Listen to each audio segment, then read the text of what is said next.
Well, Okay. okay. M- Good morning, everyone. Myself, Dr. Rajveer Singh, Associate Professor in ISFCP, Moga. Today with us, the eminent speaker, Dr. Vinod Kumar Gupta, sir. Sir did his MS from NIPA, Kolkata, and PhD from CSIR ISCB, Jadavpur. Sir recently working as a postdoc fellow in medicine, Mayo Clinic, USA. Today, sir is going to discuss about the gut microbial determinant of clinical improvement in the patient with rheumatoid arthritis. Sir, over to you, sir. Thank you, Rajiv. So, first of all, thank you very much for giving me this opportunity to talk about my work. And it's a really a wonderful platform to talk about my research, what I have been doing recently. So, today I will be talking about how the gut microbiome can be useful or helpful to predict uh, clinical improvement in rheumatoid arthritis patients. So, before I begin the main topic, I would like to give a quick introduction about microbiome or human microbiome. So, microbiome is trillions of microbes, which includes bacteria, fungi, viruses, archaea, live in or on our body at different body sites. For example, oral cavity, gastrointestinal tract, skin, urogenital tract, and respiratory tract.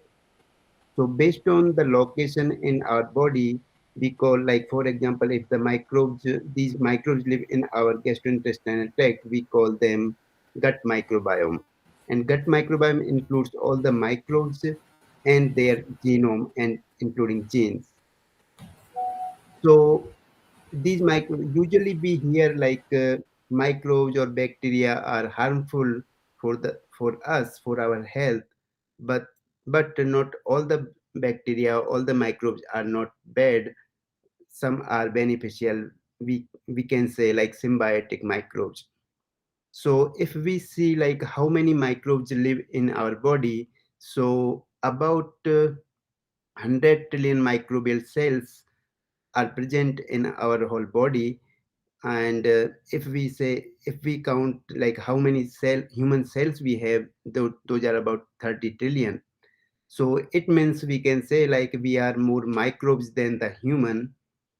And human genome has only about 20,000 genes, but the microbiome has a total number of about more than 3 million unique protein coding genes. It means, so the question is, why this microbiome is important for our body. So as I mentioned, like we have only 20,000 genes, but our human body is very, very complex and we need a lot of functions to be done. And these 20,000 genes are not enough for doing everything.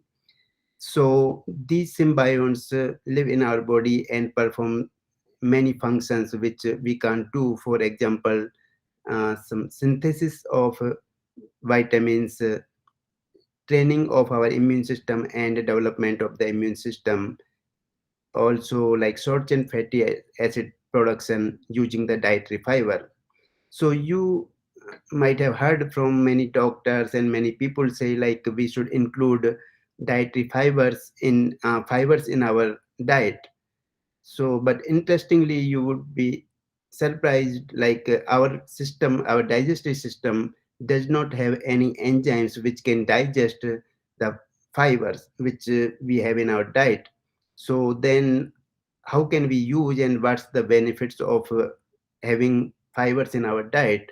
So okay, we can't digest or degrade those fibers, but we have our microbial friends who lives in our gastrointestinal tract, especially the large intestine.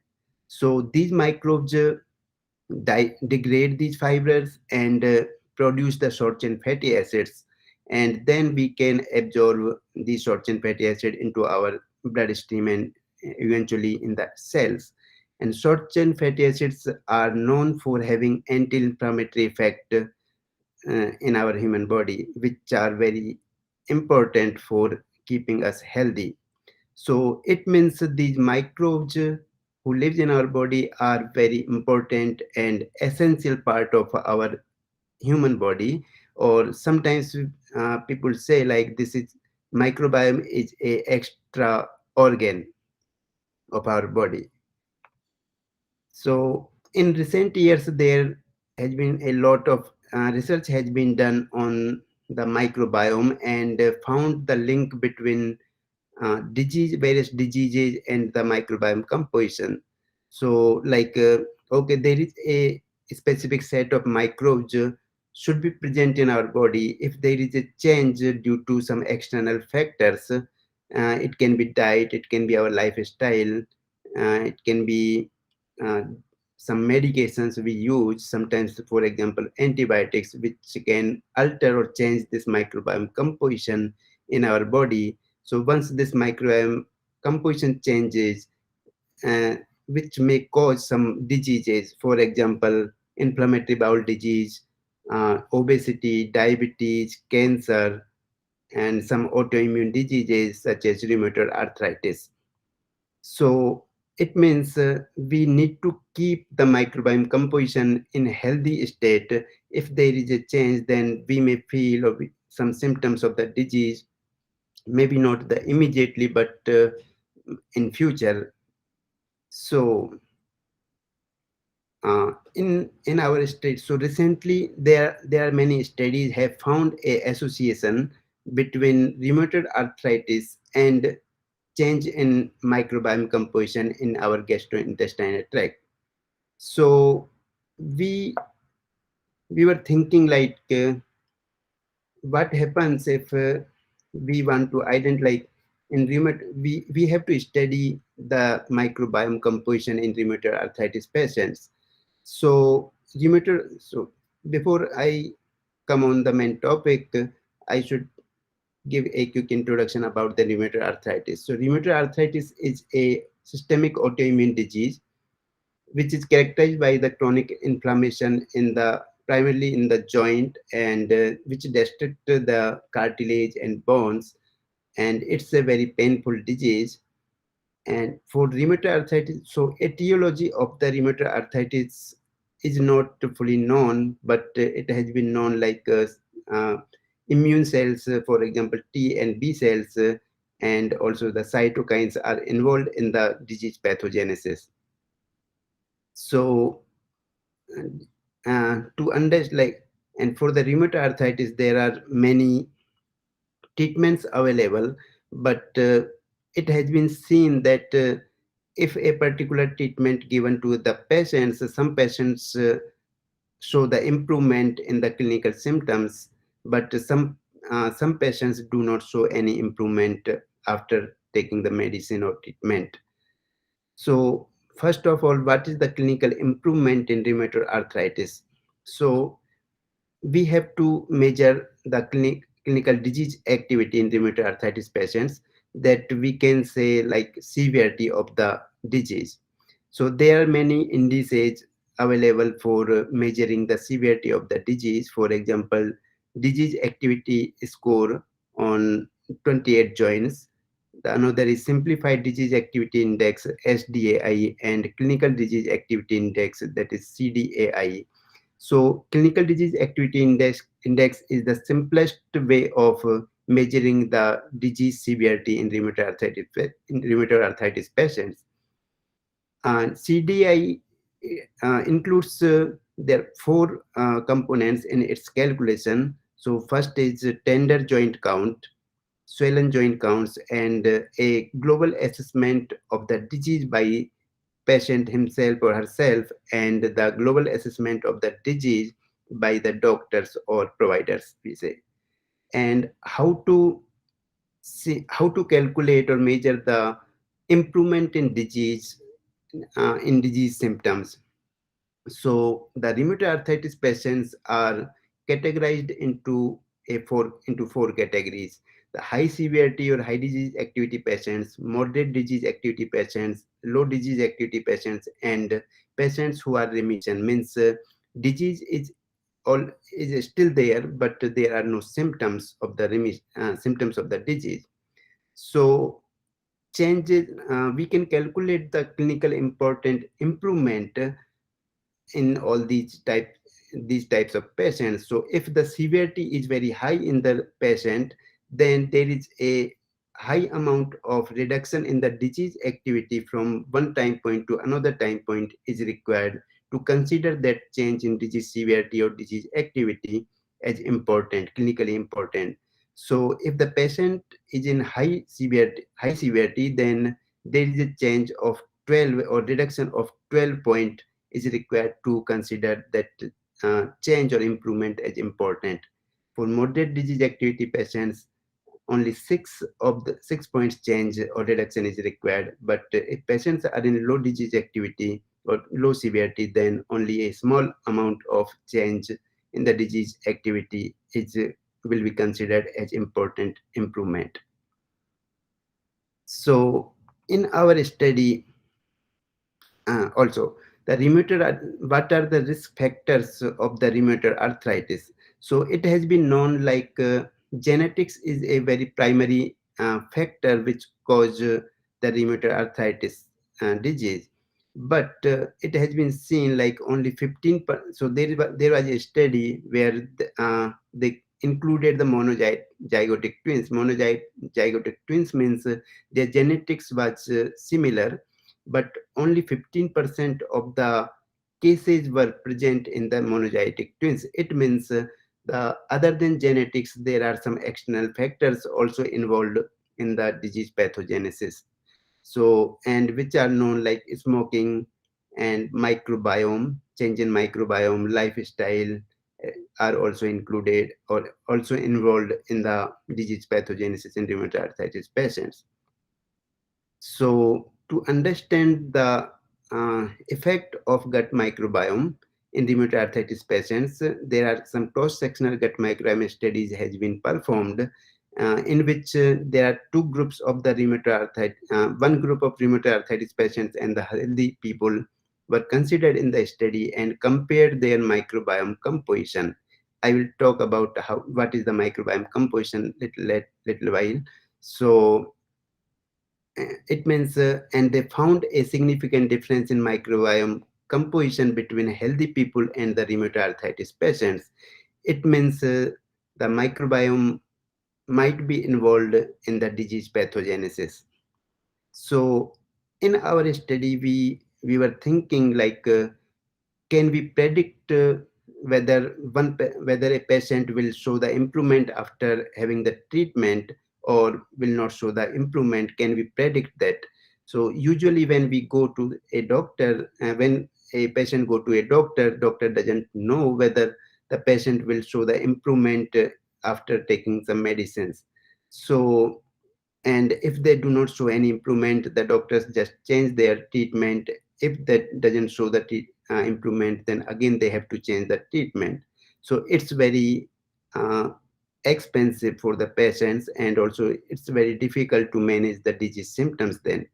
So in our study, what we did, so we collected, we included a total of 32 rheumatoid arthritis patients in our study, and measured their demographic factors and clinical factors. For example, C-reactive proteins, their clinical disease, measured the clinical disease activity index, age, sex, smoking status, whether, and what the treatment they were using for the rheumatoid arthritis. So, and we also collected the stool samples from all these 32 RA patients. And so, and we measured whether these patients showed the improvement from baseline, like one time point to the another time point follow-up visit. And those both visits were uh, apart from the 6 to 12 months of the difference.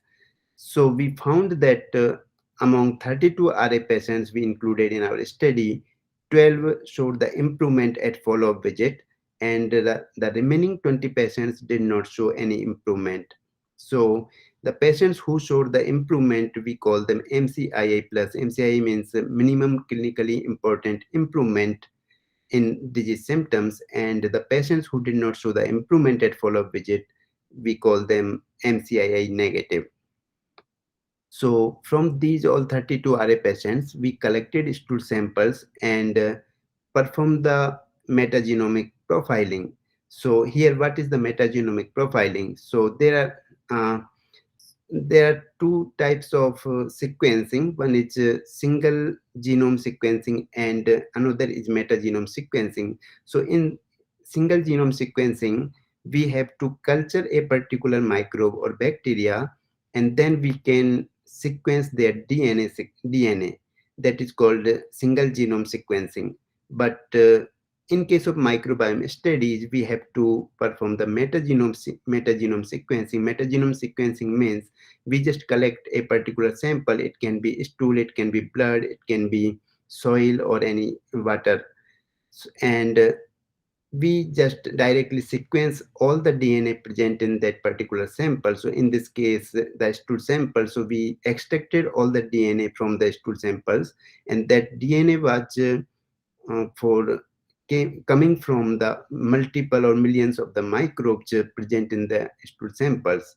And we just sequenced all the DNA. And after that, using the bioinformatics pipeline and tools, we identified like where from that DNA particularly coming from. So we identified what were the microbes or bacteria were present in the stool samples. So there are many bioinformatic tools available. So for taxonomic profiling, we used Metaflan 2A tool, and the another for functional profiling, like what are the functions those microbes were doing in the stool samples, that was human 2. And after doing this taxonomic profiling, so what is the taxonomic profiling? Taxonomic profiling means in a particular samples, in what proportion a particular microbe is present. So for example, total microbes are 100%, and a particular microbe like bacteria A can be 10%, bacteria B was maybe 5%, some are very low like 1% or 0.1%, and the total should be 100%. Then what we did, we performed Parmenova analysis using this microbial composition, or maybe the proportions of the microbes in each sample. So we have 32 samples at baseline and 32 samples at follow-up visit. So for this analysis, we used baseline samples from the 32 RA patients. And Parmenova is just a ANOVA, and Parmenova means permutational ANOVA. So this statistical analysis was performed to investigate whether how much of the variance in the taxonomic profiling can be explained by a particular demographic or clinical factor. So for example, age group. So age group explained about 7.7% of the variance. It means if we make two groups of the age group, like middle age and old age people, and if we want to see like how different their microbiome composition is, so that is about the 7.7% different, and it was a significant difference. Similarly, we checked for other characteristics like MCIA. But so MCIA means minimum clinically important improvement, and we separated. We made two groups, MCI plus and MCI minus. Plus means patients who showed the improvement, and MCI minus means who did not show the improvement. So this study group showed about 4% of the variance in the available present in the microbiome composition among 32 RA patients, and that was also very significant difference, which was explained by the MCI group. The other factors also showed some variance, but not very significant. So it means from this table we can understand like, okay, there is a difference in the significant difference in microbiome composition between patients who show the improvement and patients who do not show the improvement. So this was kind of high level information that we should go deeper to check whether which are the microbes different between both patient groups. So for that we performed taxonomic analysis and statistical analysis, and we found that patients who showed the improvement had a higher alpha diversity in their microbiome composition compared to the patients who did not show the improvement. So what is alpha diversity? So alpha diversity is that how diverse the microbiome in the patients. So how diverse it means, like if one patient has only 2 or 3 bacteria in their microbiome in their stool sample, and the another patient has about 100 or more than 100 microbial species or bacteria in their stool sample, it means the patient who has 100 or more than 100 bacteria, their microbiome will be considered as more diverse, and the patient who has very low number of the microbes in their stool sample, that will be considered as very low diverse microbiome. So now question is, so here we can summarize like, okay, patients who had more diverse microbiome showed the improvement. It means that more diverse microbiome is good for the health, because they can show the improvement after taking some traditional treatment. So why this diversity is important for the microbiome composition? So I can explain like, okay, if we have only 2 or 3 microbes in our microbiome, it means they can perform a certain number of functions. But if we have hundreds and thousands of the microbes in our microbiome, it means they can perform millions of the functions, which are very essential for the human physiology, normal human physiology. So more diverse microbiome has been known to be good or health for the healthiness. Similarly, here you can see this is just the species richness, which is kind of part of this alpha diversity, and which was also found to be significantly higher in patients who showed the improvement and compared to patients who did not show the improvement, and that this difference was very significant. Here you can see this p-value. So species richness is just the total number of the species microbial species present in a particular sample. So this is about 85. So patients who showed the improvement had about 85 species in their microbiome, but the patients who did not show the improvement had about 70 or about less than 70 microbial species in their microbiome. So higher the number of the microbes present in the metagenome or in a stool sample are good for the health, or can be used to predict the MCIA clinical improvement. And similarly, we also found some important microbes which were abundant in patients who showed the improvement compared to patients who did not show the improvement. So here, this is a Coplococcus, there is a genus.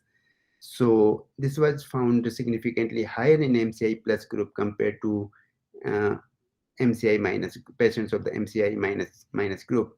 And Coprococcus is a producer of the butyrate, which is a short chain fatty acid. And short chain fatty acids are known to have anti-inflammatory effect.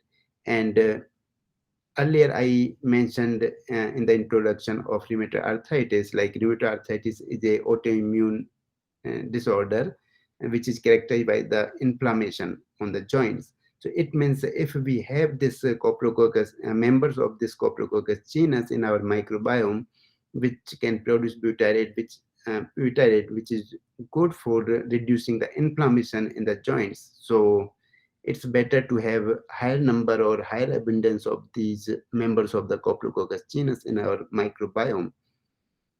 So now question is, okay, now we know that MCI plus group has a higher alpha diversity, higher species richness, and higher abundance of Coprococcus. So how can we use this information in the hospitals or in the clinical settings? So, okay, if a patient goes to hospital and rheumatoid arthritis patient go to the hospital, and doctor wants to know whether this patient will respond to the medication or not, so they can do some microbiome analysis after collecting the stool samples, and if they find like higher alpha density, higher richness, and higher abundance of Coprococcus, they can uh, predict that this patient is might be going to show the improvement. So these analysis, microbiome analysis, can make the management of the disease symptoms easier. Then we also performed some analysis like how the microbiome changed from baseline to follow-up. Like I mentioned that we collected stool samples at 2 time point, baseline and follow-up visit. So here you can see these are the significant changes were occurred in the microbes from baseline to follow-up visit, and these are the microbes which were significantly altered from baseline to follow-up visit and were different between both patient groups, MCI plus and MCI minus. So this Osilibacter was increased in MCI plus group, but did not increase in MCI minus group. Similarly, you can see that microbes which were increased in MCI minus group but decreased in MCI plus group. So Coprococcus and the C. leptans. Here you can see Clostridium leptum and Coprococcus, which are known for known as the butyrate producer and increased in the MCI minus group. So are the changes, but okay, so these are the associations or link between how the microbes change from baseline to follow-up visit, and these were different between both patient group, but we do not yet know like the changes caused the improvement or the improvement in the disease symptoms caused the changes in the microbes. So this needs more studies to be done so that we can understand the biology, what is really happening in the microbiome. After that, what we did, so we wanted to make a machine learning model, or we can say artificial neural network model. So for that, we included all the 32 rheumatoid arthritis samples collected at baseline, and constructed a neural network model trained on microbiome, demographic, and clinical data. So demographic data includes age, sex, smoking status, and clinical data like symptoms, disease activity, medication use, and gut microbiome like all the taxa, microbial taxa, which were present in the microbiome and their functions. And after constructing the neural network, we tried to classify the MCI group, like can we predict or can we classify the patients group. We had MCI plus and MCI minus. So then it was interestingly we found a area under the curve that is kind of accuracy, like how accurately we predict whether patient will show the improvement or will not show the improvement, and it was about 0.8 uh, 0.86. And here this is a confusion matrix. You can see like how many, so we had 20 patients which did not show the improvement and 12 patients which showed the improvement. So based on this model trained on the gut microbiome and the and demographic and clinical factors, we could able to predict all the 12 patients who showed the improvement, and also we could also predict about 16 patients out of 20 patients who did not show the improvement correctly. So it means the average accuracy for predicting the likelihood of clinical improvement in rheumatoid arthritis was about 90%, which is really encouraging. So now we wanted to know whether microbiome characters are more important in predicting the clinical improvement, or the demographic or clinical factors were more important. So this is the plot between how importance of the features included to construct the model, machine learning model. So here you can see that most important features which were used to predict the likelihood of the clinical improvement were from the microbiome related, and the demographics. So demographic factors is, use of treatment CSTMRT, disease modifying drugs, were at 78th, and the sex was the 87th. It means the most important features are the microbiome or microbiome derived features which should be used or which can be used to predict the likelihood of clinical improvement in rheumatoid arthritis patients. So now, in summary, like what the question we wanted to address, so in the study, so the question was, are there specific gut microbiome signatures that can predict the likelihood of minimum clinical important improvement? So yes, we found some signatures, microbial gut microbiome signatures for predicting the MCII in rheumatoid arthritis patients. For example, higher microbial diversity and higher species richness in RA patients is a feature of showing the improvement. The another one is butyrate producing taxa like Coprococcus was also found to be found in higher abundance among RA patients who showed the improvement. And microbiome features from the machine learning model, we found that microbiome features are more valuable, more important in forecasting the MCI likelihood compared to the clinical and demographic information. So finding of our studies indicate that gut microbiome can be used for making better clinically informed decisions for RA rheumatoid arthritis patients. Thank you, and I would be happy to answer any question if you have. Thank you.